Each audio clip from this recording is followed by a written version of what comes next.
Bonjour à tous, bienvenue dans cette deuxième partie d'épisode sur la pornographie. Comment et pourquoi j'ai rompu avec le porno. Alors vous allez écouter cette seconde partie de mon ode à la pornographie et il est impératif pour vous d'écouter la première partie si ce n'est pas d'ailleurs déjà fait.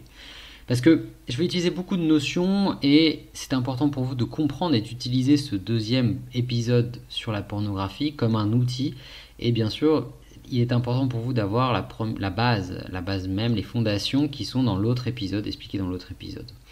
Donc nous allons donc parler ici de comment évaluer son niveau d'addiction à la pornographie, comment sortir le porno de sa vie, lui mettre un gros coup de kick dans sa gueule, et enfin quels sont les bénéfices associés au porno. Et je vais également à la fin de ce podcast vous livrer une information précieuse, donc restez bien jusqu'au bout, vous serez récompensé. Alors, avant de commencer dans le dur, sachez que nous sommes déjà 100 abonnés sur la chaîne, qui est partie d'un pur délire personnel, et que vous êtes d'ailleurs 70% à écouter le podcast sans vous être abonné. Alors, si le contenu vous plaît, dites-le moi et dites-le à YouTube s'il vous plaît en vous abonnant. C'est hyper simple, ça prend quelques secondes pour vous, mais sachez que ça m'aide grandement parce que ça me donne déjà de l'énergie de continuer à travailler sur ces podcasts, à aborder des sujets de manière précise et le plus professionnel possible, entre guillemets, comme un podcasteur. En gros, j'évite de vous raconter de la merde pour faire le buzz et je vais vraiment chercher de l'information. Et eh bien, vous abonner, ça permet aussi de dire à YouTube que l'information est de qualité et que c'est du contenu qui pourrait intéresser d'autres hommes. Donc je vous invite à le faire si ce n'est pas encore fait. Commençons. Nous l'avons vu dans le précédent épisode sur le porno, que ça détraque votre cerveau, que ça vous rend idiot en remodelant votre néocortex. Et enfin, ça vous plonge également progressivement dans une perte de votre virilité, vous rendant fragile, psychologiquement comme physiquement. Je ne vous fais pas un dessin sur la fragilité physique liée à la sexualité, vous avez compris. Et cette merde, c'est le quotidien de plus de 80% des hommes parce que c'est totalement accepté par la société de regarder du porno. D'ailleurs, c'est amplifié également chez les adolescents car le problème d'un adolescent, donc on est adolescent aujourd'hui jusqu'à 24 ans, il faut le savoir messieurs, donc ça représente la moitié de des auditeurs de la chaîne, parce qu'on a des statistiques, YouTube c'est tout, et votre cortex préfrontal et votre amygdale n'est pas totalement terminé dans son développement à 100%. Et donc vous êtes en train d'embrouiller votre cerveau avec des concepts d'addiction et de rapport à la sexualité qui sont extrêmement dangereux. Donc, c'est un petit peu comme quand on dit à une femme enceinte ne bois pas et ne fume pas parce que tu vas transmettre des systèmes d'addiction à ton enfant. Eh bien, c'est un peu la même chose. Ne vous exposez pas à du porno avant l'âge de 25 ans quand vous avez déjà une sexualité qui est correcte, etc. Et en plus de ça, vous n'êtes pas encore totalement développé d'un point de vue cérébral. Et en plus de ça, on le voit de plus en plus, les standards sexuels deviennent complètement détraqués, où en fait on ne fait plus l'amour, on a des baisses qui ressemblent plus à des films porno qu'à un rapport sexuel naturel. Et maintenant, la question qui se pose, c'est comment je peux évaluer mon niveau d'addiction. Est-ce que je suis un gros addict au porn? Est-ce que je suis pas du tout addict? Est-ce que je suis modérément addict? Eh bien, la première chose pour aborder ce sujet, déjà, c'est de se dire que le porno est tellement accepté comme consommation naturelle, on a l'impression que c'est comme boire de l'eau, eh bien, on a tendance à se dire que l'on est forcément dans la norme, et que être dans la norme, c'est du coup être normal. C'est normal d'en consommer, bah ouais, puisque tout le monde le fait. Eh bien, si vous avez bien suivi mes précédents épisodes, eh bien, en général, quand la norme fait quelque chose, c'est pas forcément bon signe dans toutes les situations. Donc déjà, la première chose que vous pouvez savoir si vous êtes un peu addict ou fortement addict ou pas du tout, c'est de vous demander si vous pouvez vous masturber sans porno sous les yeux ou dans les oreilles. À savoir, est-ce que vous arrivez à vous masturber aujourd'hui juste avec votre imaginaire? Si vous me dites oui, je vous propose donc déjà de lancer un arrêt du porno pendant 30 jours. Voilà, lancez-vous un stop porno pendant 30 jours, puisque vous m'avez dit que c'était possible pour vous. Et vous verrez si dans 30 jours, vous ne trouvez pas une excuse pour regarder un peu de porno, du style j'arrive pas à m'endormir, ou je vais faire une insomnie, c'est pas bien, je vais être mauvais au travail, je vais me faire un porno. Ou tiens, bon, un petit porno soft, c'est rien du tout, je vais me faire un petit porno. Ou ça va me déstresser parce que là, j'en peux plus, faut bien que je me fasse plaisir, c'est naturel. Et puis voilà, votre cerveau va vous trouver des excuses. Et si dans ces 30 jours, finalement, vous échouez à maintenir le cap, eh bien, c'est que vous avez un niveau de petite, moyenne ou grande addiction. Et la première chose, du coup, c'est de savoir et d'avoir conscience de la réalité quand on a son addiction ou non au porno. À partir du moment où vous avez déjà une première prise de conscience sur est-ce que je suis addict ou pas, c'est déjà un premier grand pas. Une fois cette première expérience faite, vous avez donc des personnes qui vont être dans la team je suis pas addict, déjà tant mieux, même si je vous invite déjà à arrêter car en fait il faut savoir que c'est un processus sournois l'addiction. Le porno aussi, c'est comme un petit cancer qui va petit à petit se développer en vous. En clair, c'est une mauvaise habitude, hein. C'est comme ne pas faire de sport ou manger régulièrement de la junk food. Il y a un moment où vous allez le payer. Et ça, c'est mauvais. Et pour les non-addicts, donc ça c'était pour les non-addicts. Et maintenant, pour les autres qui du coup, qui ont répondu à la question si vous pouvez vous masturber sans porno, est-ce que ça fonctionne juste avec votre imaginaire? Eh bien, c'est une petite expérience qui confirme le fait que sans porno, c'est compliqué pour vous au quotidien. Donc c'est déjà très bien de le reconnaître, bravo les gars, car vous ne vous mentez pas, les gars et les filles bien sûr, car vous ne vous mentez pas à vous-même, c'est déjà un premier pas, c'est déjà d'être pas dans un vieux déni de merde en vous disant ouais, non, le porno, non c'est bon, je suis tranquille, et puis quand vous essayez, vous échouez, donc déjà c'est un premier pas pour vous débarrasser du porn dans votre vie. Ensuite, il faut prendre les choses très simplement, et on va par exemple faire un petit exercice, vous pouvez le faire maintenant. Je vous invite à mettre en pause le podcast et aller chercher de quoi écrire ou tout simplement prendre votre portable et d'ouvrir un petit bloc-notes et prenez le temps de la réflexion et listez sur ce papier ce que vous regardez comme rubrique, ce que vous avez regardé comme rubrique au commencement quand vous regardez du porno et ce que vous regardez aujourd'hui. Est-ce que par exemple vous êtes passé d'une fille qui se touchait solo à deux amateurs qui ont un rapport sexuel, on va dire, assez standard. Ça voudrait dire que finalement la progression est assez légère. Si vous êtes passé de la fille solo à des pratiques BDSM, trans, du fétichisme, des choses comme ça, eh bien c'est que votre marge de progression a été assez forte. Donc déjà, il n'y a pas de honte à avoir, puisque ce podcast est là pour vous aider à progresser. Et si vous l'écoutez, c'est que vous êtes dans de la bonne démarche. Mais voilà, ça vous permet déjà de pouvoir vous situer sur une échelle. Ensuite, notez également la fréquence. Combien de fois par semaine ou par jour vous consommez du porno. Et dernière chose, notez le temps de recherche sur les sites porno. Combien de temps vous passez à regarder des scènes, des films, des positions, des modèles. Voilà, combien de temps vous passez à regarder pour réussir finalement à finir votre affaire.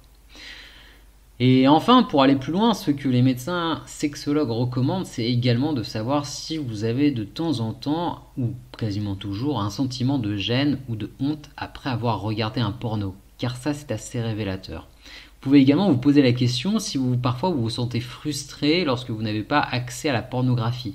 Pour X raisons, votre portable est déchargé, vous n'avez plus internet, vous êtes avec du monde. Et ça, ce sont des sentiments, des émotions qui tendent à affirmer que vous avez déjà une addiction assez prononcée au porno. En fait, quand ça devient une habitude, le petit porno du soir, c'est qu'on est déjà dans une addiction, il faut le savoir. Une fois que vous avez noté tout ça, eh bien, jugez-vous dans le sens jugement partial et placez-vous sur une ligne entre 0 et 10. Voilà, tracez une ligne, mettez 0 à gauche et 10 à droite. Et 0, c'est une personne qui se masturbe sans porno quelques fois la semaine. Et 10, c'est quelqu'un qui va consommer du porno plusieurs fois par jour avec des contenus très variés. Donc là, vous allez pouvoir vous placer sur cette échelle et savoir où vous en êtes. Le but de ce petit exercice, c'est vraiment de voir que vous êtes à tel endroit de l'échelle et qu'il va falloir passer, qu'il va falloir par exemple si vous êtes à 8, passer à 7, puis passer à 6, puis passer à 5. Donc il va y avoir un chemin et que cette échelle, il va falloir la descendre pour virer le porno. Ensuite, je peux vous parler également de 10 symptômes liés à l'addiction qui vous permettra d'être moins dans un exercice conceptuel que je vous invite à faire parce qu'il est quand même bon pour sortir de l'addiction. Mais Si vous avez des pertes de concentration, si par exemple au bout de 10-20 minutes vous n'arrivez pas à vous concentrer sur une activité que vous craquez, c'est qu'il y a des tendances à ce que vous soyez un faux hyperactif et que ce soit lié à une addiction. Également, si vous avez des déprimes régulières, des changements d'humeur, ça c'est pareil, c'est un processus qui est en général connoté à une addiction. Si vous perdez des repères logiques sociaux, à savoir par exemple vous êtes avec une femme et la seule chose que vous avez en tête en la regardant c'est une levrette, eh bien c'est que c'est pas normal parce que vous êtes comme une obsession, vous êtes en obsession comme un animal en rut. Vous devriez plutôt vous dire ah j'aime bien quand tu prononces ce mot-là comme ça, ah tiens c'est marrant elle m'a parlé de ça, mais vous devriez être plutôt dans ce modèle de pensée là plutôt que de penser de ah il faut que je la baise. Également, si vous avez un manque de patience et de résilience, si vous commencez des projets et que vous les abandonnez à chaque fois, ça typiquement, vous n'avez pas la patience ni la résilience d'aboutir sur des choses, et ça, c'est en général que vous avez une addiction ou une fragilité. L'énergie faible aussi, si vous avez un taux d'énergie très faible, si vous n'êtes pas très vaillant, si bon, tout vous saoule, vous avez un peu la flemme, voilà. Ça fait partie des symptômes d'une addiction. Des symptômes plus physiques, le trouble de l'érection, si vous avez une érection qui est moins bonne avec un partenaire sexuel réel que devant un porno, c'est que vous avez déjà un début d'addiction. Si vous avez une difficulté à éjaculer lors du rapport aussi, vous n'arrivez pas, ça fait 30 minutes que vous faites de la pénétration et vous n'arrivez pas à éjaculer, et bien là c'est qu'il y a aussi un truc sur le porno. Éjaculation précoce également, si c'est simple, hein, demandez-vous depuis combien de fois vous n'êtes pas branlé pendant 15 minutes au moins. Si à chaque fois, parce que le porno en fait c'est tellement excitant, c'est le truc parfait comme je vous l'explique dans l'autre épisode, c'est la sexualité parfaite, en plus vous êtes dans le confort, vous êtes chez vous, donc il n'y a aucun challenge, il n'y a aucun stress, et bien en général en 3 minutes on fait le truc, tu vois, tellement c'est excitant, en 3 minutes c'est réglé, et ça c'est pas logique, ça te transforme en précoce forcément. Et après, il y a aussi des choses comme l'attirance vers des pratiques extrêmes. Donc là, même, c'est pareil. Si vous êtes même à vous poser des questions sur votre sexualité parce que vous regardez des trans ou des choses comme ça et vous dites ah, peut-être que je suis gay, etc. Eh bien, peut-être pas. C'est peut-être simplement que c'est l'addiction qui parle et qui prend le relais et qui vous dit faut que tu ailles chercher des trucs plus extrêmes parce que je suis pas assez nourri. Voilà, ça c'est l'addiction qui vous parle. Alors, comment sortir du cercle d'ailleurs ça fonctionne, vicieux du porno? Eh bien déjà il faut savoir que le chemin il va être progressif et long. Imaginez que vous êtes sur un trek en montagne, que vous allez monter l'Everest. Acceptez déjà le fait que c'est ok pour vous d'être addict, d'avoir une addiction. C'est ok parce qu'il n'y a pas de culpabilité à avoir là-dedans. Déjà d'une parce que la culpabilité est un sentiment qui va renforcer le cercle vicieux des addictions, mais surtout qu'il n'y a vraiment aucune culpabilité parce que c'est ok de consommer du porno car votre cerveau en fait il n'a pas encore grave, enfin il peut pas gérer le truc. Le porno ça a 40 ans, votre cerveau il a des milliers d'années d'existence et pour lui ça vient de débouler et il a vraiment l'impression que vous avez un rapport sexuel avec une femme. Donc oubliez ça, voilà, votre cerveau vous dupe, sachez-le, c'est important de le savoir, et également sachez que l'industrie vous manipule parce que vous êtes un bon consommateur. Et ça, c'est une industrie qui brasse des milliards, et donc du coup, vous êtes une victime du part de votre cerveau et surtout de l'industrie du porno. Quand je parle de chemin progressif et long, comme monter l'Everest, eh bien c'est un parcours en fait. Il y aura des hauts et des bas, et vous devez être déjà prêt, seul, à commencer ce chemin. Et quand je dis des hauts et des bas, c'est des moments où vous allez vous dire ouais, ça fait 7 jours que j'ai pas fait de porno, et puis bim, rechute, on retombe dans le porno. Et ça c'est ok, ça fait partie du chemin, ça fait partie du truc. Et commencer ce chemin, c'est devenir un nouvel homme. Un homme nouveau, indépendant, libre et accompli.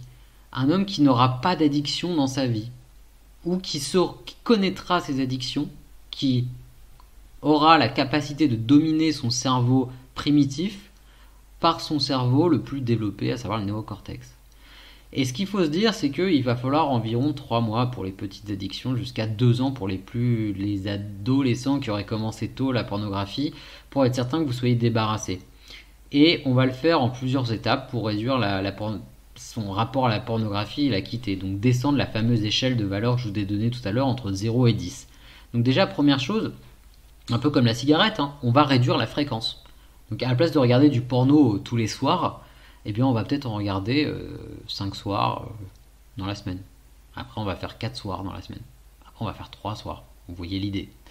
Et on va également réduire en fait le contenu. Donc on va passer sur du contenu de plus en plus soft. Par exemple, si vous êtes sur des catégories gangbang, et bah passer, je sais pas, sur des catégories plan A3. Voilà, c'est une réduction progressive. Après, passer sur d'autres catégories. Ensuite, quand vous êtes quand vous êtes sur des catégories de porno soft, on va dire des rapports sexuels normaux ou je sais pas, des filles de la masturbation seule, des choses comme ça, et bien passer sur du contenu érotique. Et une fois que c'est fait, passer sur des photos, je sais pas, passer sur des stimuli sexuels comme des photos Instagram. Vous avez des meufs sur votre fil Instagram qui sont quasiment à walp, enfin qui sont dans des poses, etc., très suggestives. C'est largement suffisant quand vous êtes plus habitué à regarder du porno pour être excitant. Puis ensuite, l'imagination. Et là c'est bingo. C'est bingo. Quand vous êtes sur l'imagination, vous arrivez à kiffer avec l'imagination. Déjà, vous allez voir que le rendu est exceptionnel. Enfin, l'orgasme est exceptionnel. Donc déjà, là, dites-vous que si vous vous matez devant du porno, vous êtes très excité pendant le truc, et quand vous éjaculez, c'est pas ouf. Et clairement, les mecs, quand vous aurez arrêté ça, vous allez voir, vous allez comprendre ce que je vous dis maintenant, que ça n'a rien à voir, que c'est beaucoup mieux sans porno. Mais bon, attention, parce que imagination, c'est bingo, comme je vous dis, mais attention aux rechutes. Il va falloir, quand vous allez avoir des rechutes, il y en aura, c'est une évidence, identifier les moments où vous avez un trigger, un élément déclencheur en vous qui va réveiller une espèce de chaîne d'habitude de pulsion. Par exemple, je vous donne un exemple. Si vous avez l'habitude de regarder Netflix dans votre lit, voilà, le soir, genre à 22h, vous regardez 3 épisodes de série, et après, comme réflexe, vous ouvrez une fenêtre et vous regardez un porno. Et 15 minutes après, vous vous endormez. Votre cerveau a enregistré que Netflix égale ouverture de fenêtre égale porno. Et bien là, la solution, c'est de ne pas aller dans votre lit regarder Netflix, c'est peut-être de le regarder dans un canapé, dans un autre lieu, moins confortable, où vous n'êtes pas allongé. Peut-être tout simplement de ne pas regarder Netflix, de prendre un bouquin, de lire ça, ou de prendre votre portable, de regarder des trucs sur votre portable. Mais en tout cas, il faut casser cette logique qui est rentrée dans le cerveau, où il se dit ok, là je vais avoir de la dopamine parce que dans une demi-heure je sais qu'il va se branler mon petit pote. Donc c'est identifier des moments de votre vie où votre cerveau est habitué à recevoir une dose de dopamine finalement. Si vous avez l'habitude également de faire ça pour vous déstresser, il y a pas mal de personnes qui se masturbent quasiment tous les jours parce qu'ils ont une vie stressante. Et ça, malheureusement, c'est presque... Enfin, moi, je comprends totalement le processus. Eh bien, je vous invite à arrêter le porno, mais vous allez être stressé dans tous les cas. Hein. Ça va augmenter votre niveau de stress. Et dans ce cas-là, faites du sport, faites de la cohérence cardiaque ou faites de la méditation. Ces activités, sport, faites-en 20 minutes, 30 minutes. La méditation, vous en faites 10 minutes. La cohérence cardiaque, ça dure 5 minutes. Ça vous prend moins de temps que de regarder un porno finalement. Et surtout, ça va vous permettre vraiment de remplacer la chose et de vous déstresser plus naturellement. Après, il y a des techniques aussi qu'on peut utiliser pour que le chemin soit le chemin d'en quitter le porno soit le plus simple possible. Déjà, essayez de diminuer les angoisses et le vide que vous avez dans votre vie. Il est possible que quand on a un terrain à apprécier, enfin à tendre vers des addictions, eh bien il est possible que naturellement on ait une vie qui soit peu remplie, où on fréquente pas trop de monde, on n'a pas trop d'activités personnelles, on n'est pas voilà, on n'a pas forcément de passion. Eh bien, c'est là où il faut déjà l'avoir en tête. Il faut se dire, bon, ok, je me lance le défi, je vais arrêter le porno. Mais en contrepartie, j'arrête le porno. Ou en tout cas, je diminue ma consommation de porno. Voilà, dites-le vous comme ça plutôt. Je diminue ma consommation de porno et je retrouve une sexualité naturelle. À partir du moment où vous vous êtes dit ça, eh bien, cherchez des occupations. Ok, tiens, ça fait X temps que je voulais apprendre à faire telle chose. Donc, tiens, je vais faire ça. Tiens, je me demande si j'aime bien faire ça. Tiens, je vais tester. Donc, on part à la recherche d'une passion. Remplissez votre vie, rencontrez du monde. Alors là, avec le contexte actuel du confinement, c'est compliqué de rencontrer de nouvelles personnes ou de tester des activités comme de la danse. Mais par exemple, vous voyez, moi, je me suis mis à la guitare basse. C'est cool. Ou j'apprends une nouvelle langue. J'ai pas besoin d'être avec du monde pour le faire. Je le fais tout seul, ça m'occupe l'esprit. Ensuite, quand vous allez arrêter le porno, ça va également vous libérer du temps. Remplacer ce temps-là que vous avez par une activité, vraiment, mais planifiez-la réellement. C'est-à-dire que si vous vous dites, bah moi je regarde du porno quasiment, je sais pas, 1 heure entre telle heure et telle heure, c'est quasiment récurrent. Eh bien, c'est le moment où vous allez devoir utiliser vos doigts pour faire autre chose, par exemple pour faire du piano, voilà. Je sais pas, et commencer à écrire des choses, créer un blog, monter un business, apprendre ce que vous voulez, quoi. Mais l'idée, c'est vraiment de pas que vous vous retrouviez. Voilà, avant je faisais du porno, maintenant je sais pas quoi faire, donc je m'ennuie parce que ennui égale, bah, je vais me faire un petit porno parce que je me fais chier. Donc on essaye non, on prévoit une activité pour remplacer le temps où on va arrêter de regarder du porno. On peut également utiliser la technologie. Donc bah voilà, un contrôle parental, un blocage par rapport à votre IP des sites porno. C'est très facile, hein, vous cherchez sur Google comment bloquer un site et vous pouvez installer même des add-ons qui bloquent des sites, ce qui va vous permettre si vous êtes en train de craquer et que vous devez mettre le mot de passe, c'est le moment où vous allez avoir le temps de la réflexion pour vous dire ah merde, putain là je suis en train de niquer mon truc, quoi. Vous pouvez aussi moi je l'ai utilisé beaucoup quand j'ai voulu créer de nouvelles habitudes dans ma vie, avoir une application qui a un tracker d'habitudes. Vous remplissez tous les jours, voilà, ça fait une chaîne d'habitudes. Vous voyez qu'il y a depuis 15 jours vous n'avez pas fait de porno et en fait si vous mettez une croix ça casse la chaîne et vous repartez à zéro. Ça c'est assez gratifiant déjà quand vous réussissez une journée parce que vous pointez, vous dites yes j'ai réussi et en plus de ça vous n'avez pas envie de casser la chaîne, donc c'est un double effet. Moi je vous recommande pour créer des nouvelles habitudes, ça marche très bien. Et également les affirmations positives. Donc dites-vous par exemple je suis un nouvel homme et je me masturbe naturellement. Je fais donc partie des 10% des hommes à faire encore comme ça ou à être libérés de l'addiction à la pornographie. Voilà, je vous laisse trouver l'affirmation positive qui vous va. Et ça, l'idée, c'est de vous la répéter à haute voix, par exemple, le matin sous la douche. Mais vraiment de vous le dire à vous-même avec des sentiments. Voilà, je suis un nouvel homme, je me masturbe naturellement, je fais partie des 10% des hommes à réduire ma consommation de pornographie et avoir un rapport à la sexualité normal. Vous vous le dites tous les jours et ça va renforcer votre capacité à vraiment aller au bout des choses. Et encore une fois, si vous, malgré toutes ces choses techniques qui vont rendre le chemin plus simple, si vous si vous êtes dans le fail, si vous échouez, c'est normal, pas de culpabilité, c'est la bonne occasion pour apprendre en fait, analyser pourquoi vous avez rechuté et ensuite réattaquer le chemin. Et si c'est vraiment trop difficile, si vous commencez à en souffrir, vraiment si vous vous sentez pas bien, n'hésitez pas à aller voir un professionnel de santé. Les médecins voient des cas comme vous chaque jour. Ils vont ils sont formés, ils ont tous les appareils psychologiques pour vous aider, vous donner les techniques, vous mettre sur le bon chemin. Et c'est totalement normal d'aller voir un professionnel de santé si on voit qu'on est dans une impasse, hein. C'est comme si on allait voir un coach sportif parce qu'on voulait prendre de la masse.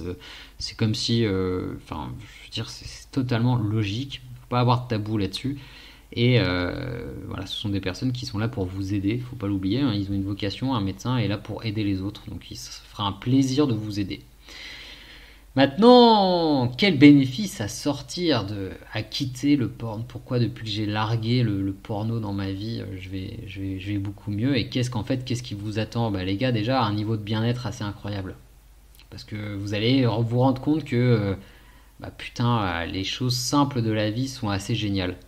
Vous allez également avoir un niveau de virilité plus haut et un taux d'énergie mais à péter le plafond. Et ça va vous aider à déclencher de nouvelles idées, déclencher des projets, etc. dans votre vie. Vous allez vous débarrasser aussi des pannes ou des moments d'éjaculation précoce. Alors, il faut savoir, ça aussi c'est tabou entre mecs, c'est un truc qu'on ne dit pas, hein. Ça c'est parce que ça tape dans notre virilité, ça tape dans notre image, mais tous les mecs ont un moment une panne, tous les mecs à un moment ont une éjac précoce. Ça arrive à tout le monde. Par exemple, une panne, il suffit que tu sois bourré, forcément, mécaniquement, ça marche pas. Ou par exemple, que tu sois trop stressé, que tu aies trop de trucs en tête pour ne pas être dans l'acte. Et donc, la panne arrive. Éjaculation précoce, c'est pareil, si t'es trop excité, il y a un moment, c'est naturel quoi. Donc déjà, ça arrivera toujours, ça arrive à tout le monde, ça arrive au moins une fois à tout le monde.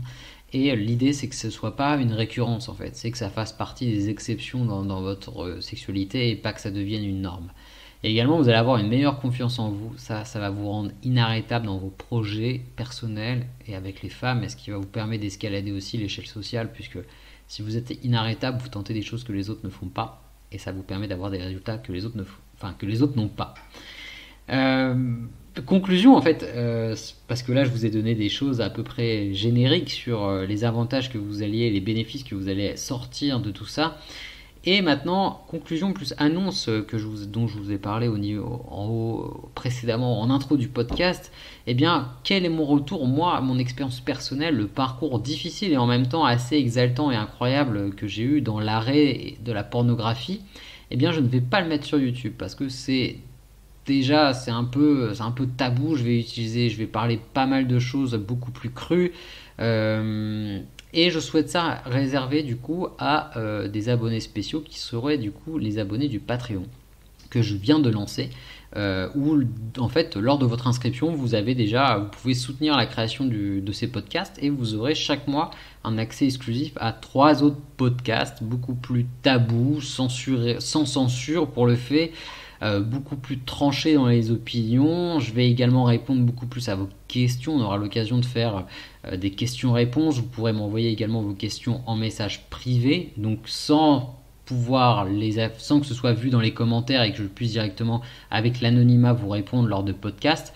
Donc je vous invite vraiment à découvrir ces podcasts exclusifs directement en lien, et également du coup le premier épisode vous parle de mon expérience et le parcours difficile et incroyable que j'ai eu dans l'arrêt de la pornographie. Et je vous parlerai également de la nymphomane que j'ai rencontrée pendant cet arrêt de la pornographie. Eh bien les amis, maintenant il ne me reste plus qu'à vous souhaiter une très bonne journée ou une très bonne soirée. À très vite.